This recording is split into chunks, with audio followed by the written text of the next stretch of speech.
Hey, what's up there, YouTubers? It's me again, Brian, aka Gamer55551, and I am back with a video review. And for this review, we're going to be taking a look at the Nintendo eShop, although there is supposedly a physical version by Limited Run Games of No More Heroes 1 and 2, the classic Wii titles originally released back in 2008 and 2010. On the Nintendo Switch. Game is also available on PC via Steam and on Amazon Lunar. And for any parents out there, it's worth pointing out that both of these are M-rated games, recommended for ages 17 and up by the ESRB. And if you're interested in any gameplay footage, I'll have a link down in the description down below, or you can click on the card that will pop up on this video, assuming you're watching this on YouTube, though. For Nintendo fans like me, though, the name Suda51 should be a name that a lot of people recognize, though.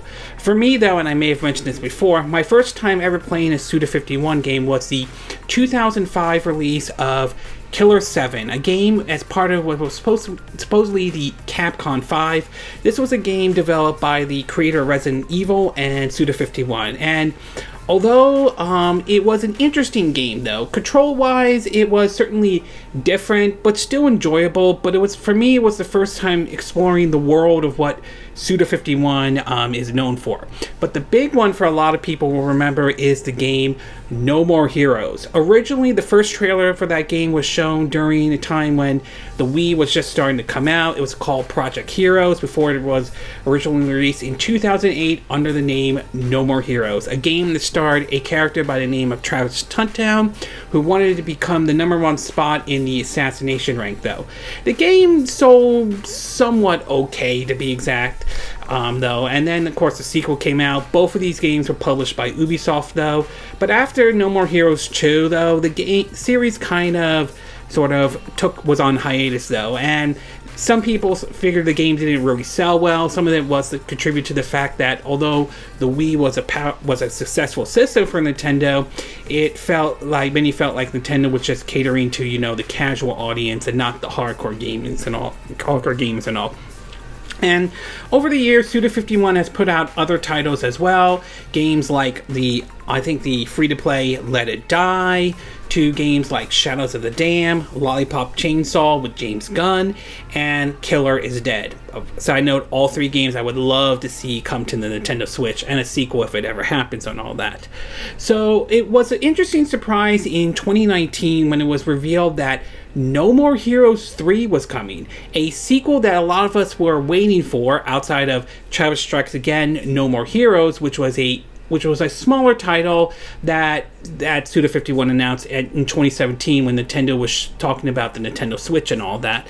But anyway, that title itself certainly got a lot of people excited, especially Nintendo fans like us who have been waiting for a true sequel to No More Heroes 2 and all. So while we wait for No More Heroes 3, which I believe it's going to come out in August, I'm not 100% sure, though, but barring any major delay, though, Suda51, along with Grasshopper Interactive and Marvelous, released a port of No More Heroes 1 and 2, the original titles released on the Wii, though. And now that I got a chance to, get through the games and take a trip down memory lane, though, I would say that despite where gaming is now, though, those games still hold up very well, with one little caveat I have in regards of the first game and all.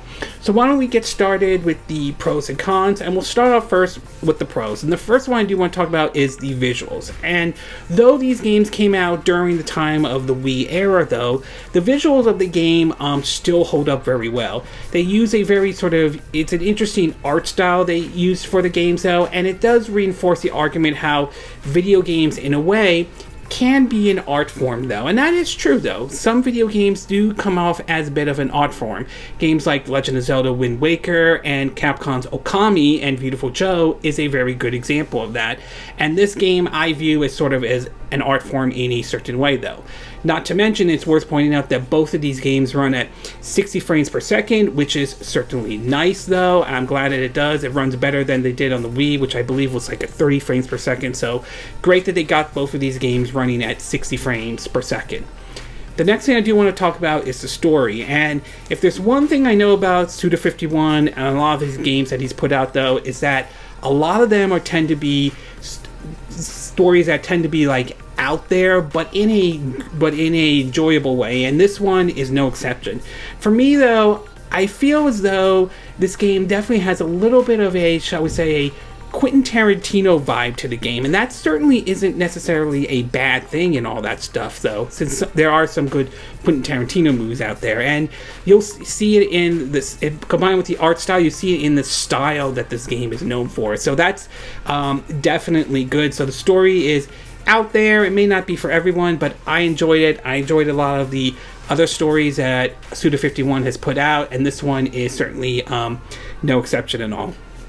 And last but certainly not least, though, one of the big things for this game is Pro controller support. Now, you can play the games using the two Joy-Cons and try to recreate, the Wii Remote and nunchuck control scheme if you prefer that approach, though. But it is nice to know that both of these games do support Pro controller, which certainly is great for those who may have not been a fan of the Wii Remote or nunchuck approach back then when the games originally came out, though. So it's great that both of these games have Pro controller support, though. Again, Joy-Con options are available. If you prefer, the motion control approach, you could do that. But great that we have Pro control support for this game, though. Okay, we're going to take a quick break. When we get back, we'll get to part 2, which are the cons. So we'll take a little break, and we will be right back.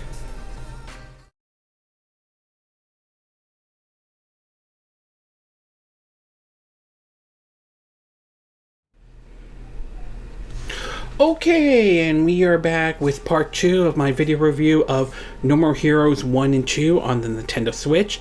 So now that I gave you the pros, why don't we get started with the cons? Since there's really only one con I can really think of about this game.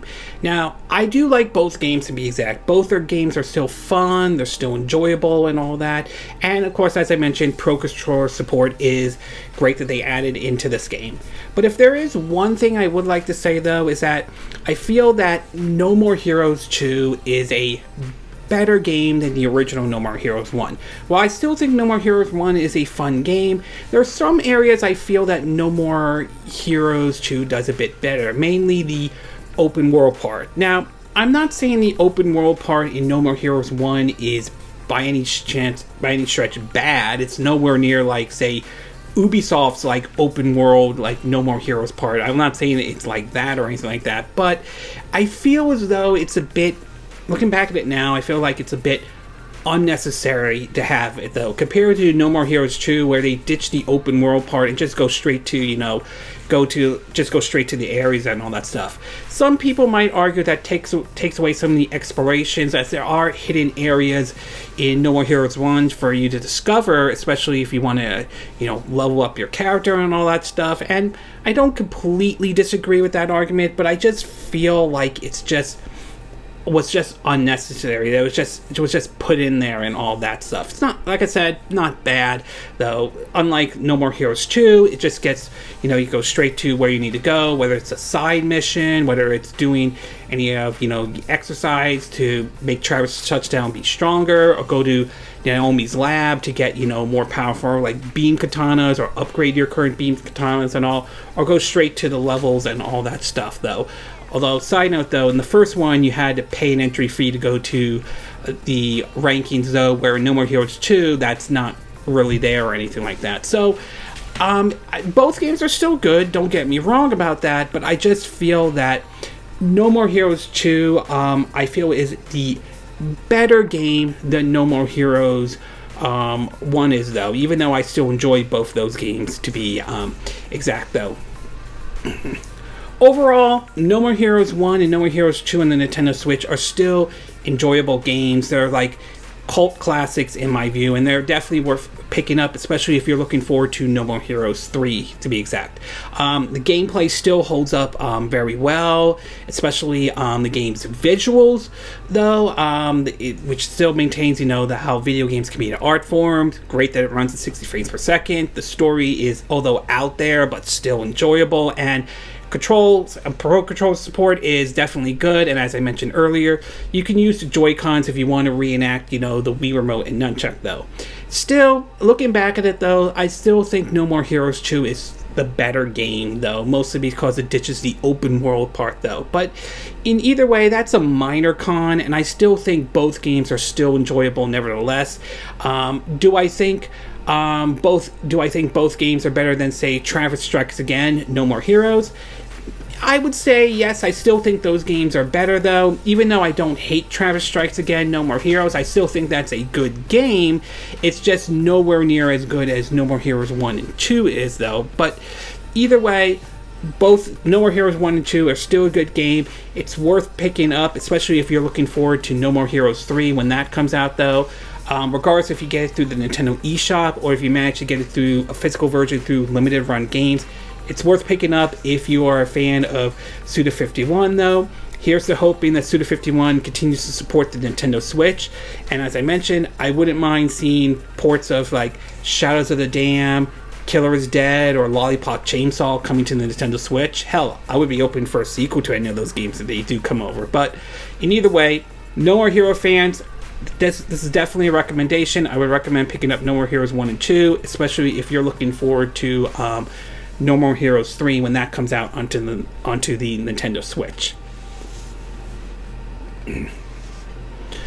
Okay, this concludes my video review of No More Heroes 1 and 2 on the Nintendo Switch. And again, these are my opinion. What are yours? What are your thoughts about No More Heroes 1 and 2 on the Nintendo Switch? Are you glad that Suda51 brought these games over to the Nintendo Switch? Do you think one is better than the other, though? Does this make... Are you playing this game because you're looking forward to when No More Heroes 3 comes out? Do you think No More Heroes 3 will be a good game in any way? Do you agree with what I said? Do you disagree? Do you have a difference of opinion? As always, sound off on the comment section below. Let me know what you think. And if you do like this video, I hope you hit the like button. I would appreciate it. And I hope you do subscribe to my YouTube channel. If you do, make sure you hit the bell icon for notifications of any new videos I put up. Also, feel free to share this video if you want to, and feel free to donate to my channel if you like. You could do it through PayPal me or Patreon. Links will be in the description of this video, or assuming you're watching this on YouTube. And I will see you again next time when I do another video. Hopefully that'll be soon. Until then, from Southern California, I wish you all a good day then. Bye!